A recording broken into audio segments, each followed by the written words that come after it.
Hello and welcome to the FinCEN informational video, designed to help you detect and deter money laundering.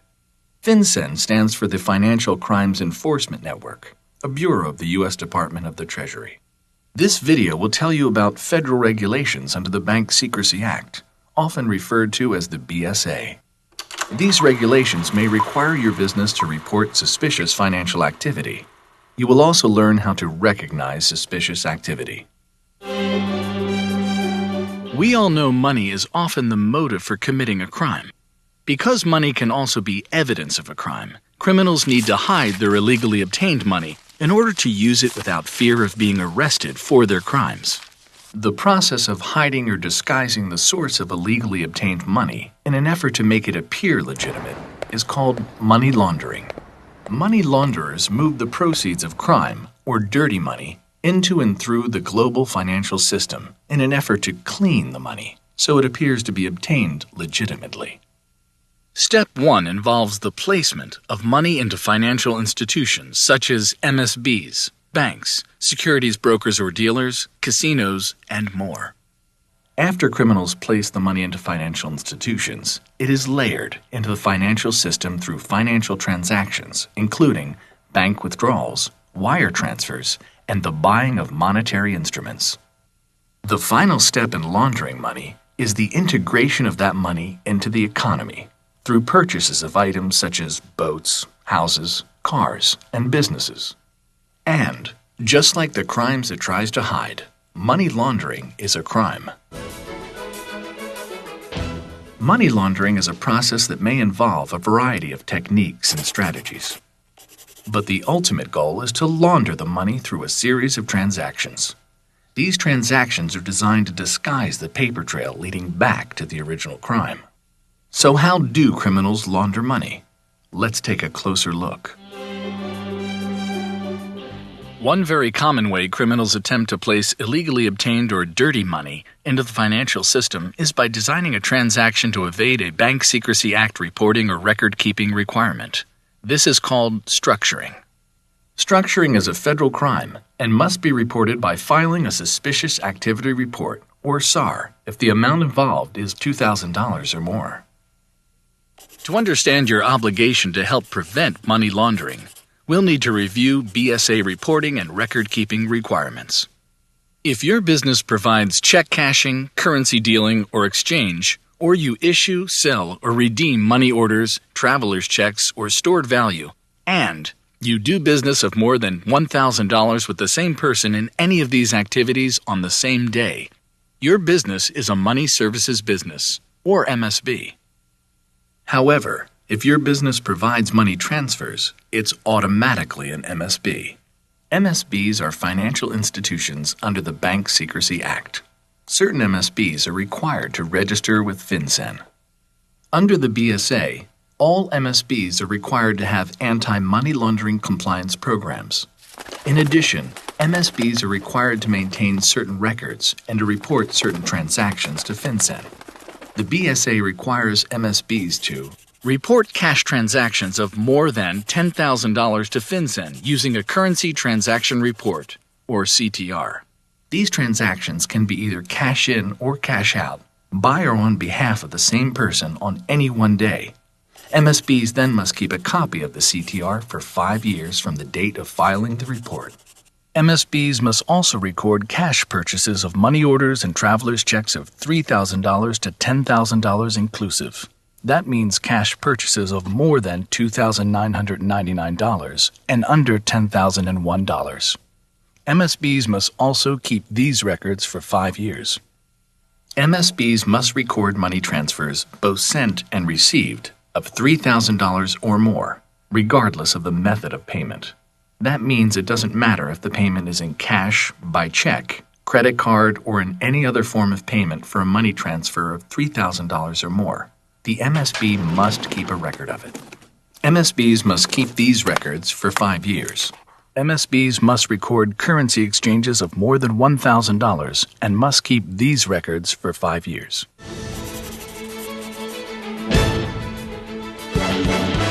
To fight money laundering effectively, it's important for all of us to be alert. This means keeping our eyes and ears open for any activity that raises a red flag.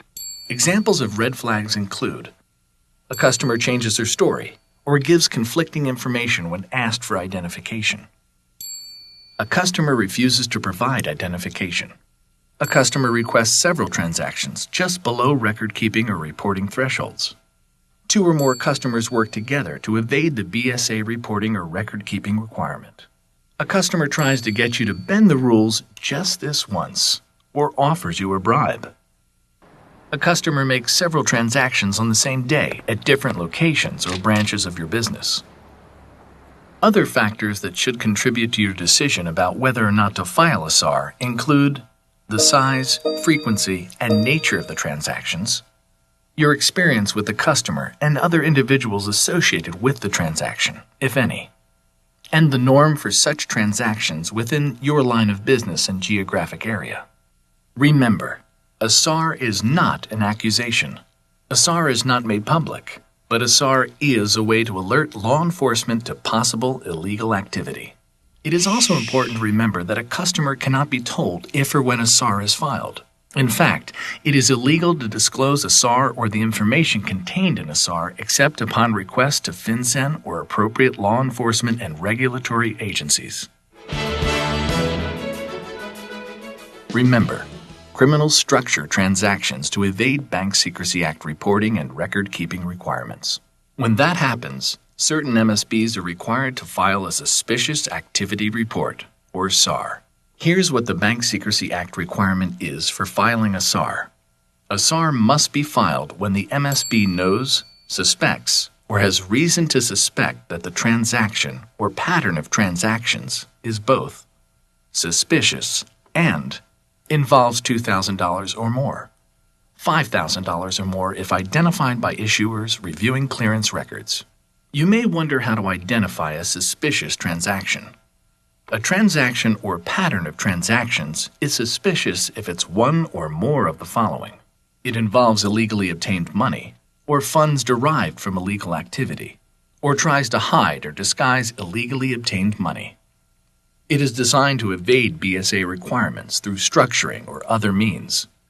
It appears to have no apparent business or lawful purpose, and the MSB can determine no reasonable explanation for the transaction after examining all available facts. And finally, the transaction is suspicious if it uses the MSB to facilitate criminal activity. Please note that a SAR is not an accusation. A SAR is not made public, but a SAR is a way to alert law enforcement to possible illegal activity. Let's take a look at some examples. A customer brings $12,000 in cash into an MSB and wants to purchase a money order for $12,000. The MSB employee informs him that the Bank Secrecy Act requires the MSB to verify identification and file a currency transaction report, or CTR, because the transaction involves more than $10,000 in cash by the same person on the same day. The customer says he will then buy 2 money orders in cash for $6,000 each. The MSB employee suspects the customer is attempting to structure his transaction to evade the CTR reporting requirement. Because the transaction involves $2,000 or more, the employee must file a Suspicious Activity Report. It is important to remember that it's against the law to tell a customer if or when a SAR is filed. Remember, there is also a BSA record-keeping requirement for cash purchases of money orders between $3,000 and $10,000 inclusive, and for money transfers of $3,000 or more. How would a customer try to evade any of these BSA record-keeping requirements? Let's take a look. A customer walks into her local MSB wanting to send 3 money transfers of $2,900 each to the same receiver. The MSB employee doesn't know of any obvious reason for the customer to conduct her transaction in this way, because it would be less costly to send 1 money transfer for $8,700. Unless, of course, this customer is trying to evade the record-keeping requirement for money transfers of $3,000 or more. When the MSB employee asks the customer why she wants to send 3 money transfers to the same receiver when sending 1 money transfer would be less expensive, the customer says it's just the way she wants to do it. The MSB must file a SAR because it suspects that the customer is structuring the transaction. The customer's answer was not a reasonable explanation for why she is conducting her transaction in this unusual way, and because the customer's transactions involve $2,000 or more. Here's another example of structuring. One morning, a customer sends a money transfer for $2,000 to XYZ Manufacturing Company.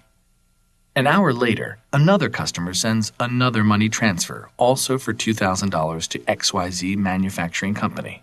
2 hours later, one more customer sends a money transfer for $2,000 to XYZ Manufacturing Company. The MSB employee can think of no lawful business reason why 3 seemingly unrelated customers would send money transfers for the same amount of money to the same receiver over such a short period of time, and available facts provide no reasonable explanation. The MSB employee should report her suspicions to her supervisor, and if they suspect that these customers are working together to structure their transactions to evade the $3,000 record-keeping requirement, and because $2,000 or more is involved, the MSB must file a suspicious activity report. Let's look at a final example, and you decide if it's suspicious and if it must be reported. An MSB employee notices that recently the owner of the diner across the street has been coming in 3 to 4 times every week around 3 p.m. with nearly $2,500 in cash to purchase a money order. The MSB employee believes that this is not usual or typical behavior for this customer, and she doesn't think the diner takes in that much cash in a week. She suspects that the diner owner might be structuring illegally obtained money. What should she do? She should report her suspicions to her supervisor, and they should then determine if this activity is suspicious and if a SAR must be filed. The next time the diner owner comes into the MSB, the supervisor asks him how his business has been doing. The owner explains that charter buses have recently started to stop at his diner for lunch every day, and he wants to convert the large amount of cash he's making into money orders several times during the week until he can make a deposit at the bank. Has the diner owner provided a reasonable explanation for the source of his money and for why he's conducting the transactions in amounts just below BSA record-keeping requirements? The MSB's answer to these questions will determine whether or not it is required to file a SAR. These are just a few samples of how money could be laundered. These examples are not intended to be a comprehensive list of all the scenarios that you may encounter. Here's how to report suspicious activity. You can download the SAR MSB form online at www.msb.gov or receive a copy by calling the IRS Forms Distribution Center at 1-800-829-3676. Be sure to complete the SAR form after the customer has left by providing as much information as possible, particularly in the narrative section. Keep a copy of the SAR and all supporting documentation, such as copies of instruments and receipts, for 5 years from the date of filing the report. Do not mail the supporting documentation with the SAR form. Mail the completed SAR to Detroit Computing Center, attention SAR-MSB, P.O. Box 33117, Detroit, Michigan 48232-5980. If you have questions about reporting suspicious activity or other BSA requirements, please call the FinCEN helpline at 1-800-949-2732. Remember, money laundering is a crime that supports other crimes, and it allows criminals to profit from their crimes. You can help fight money laundering and other financial crimes by learning about and complying with Bank Secrecy Act requirements. Before we conclude the session, let's review what we've learned today. Certain MSBs are required to register with FinCEN, report suspicious activity to FinCEN. All MSBs are required to have anti-money laundering compliance programs. You should report suspicious activity to FinCEN using a SAR MSB form, which must be filed if a transaction or pattern of transactions is both suspicious and involves $2,000 or more, $5,000 or more if identified by issuers reviewing clearance records. Keep a copy of the SAR MSB form for 5 years from the date of filing the report. Report cash transactions of more than $10,000 by the same person in one day to FinCEN using a CTR. Keep a copy of the CTR for 5 years from the date of filing the report. Record cash purchases of money orders and traveler's checks of $3,000 to $10,000 inclusive. Keep these records for 5 years. Record every money transfer of $3,000 or more. Keep these records for 5 years. Record currency exchanges of more than $1,000. Keep these records for 5 years. Be alert. Remember, we can all help make our streets and communities safer places to work and live. To order free materials such as quick reference guides that summarize the information presented in this video, please visit www.msb.gov.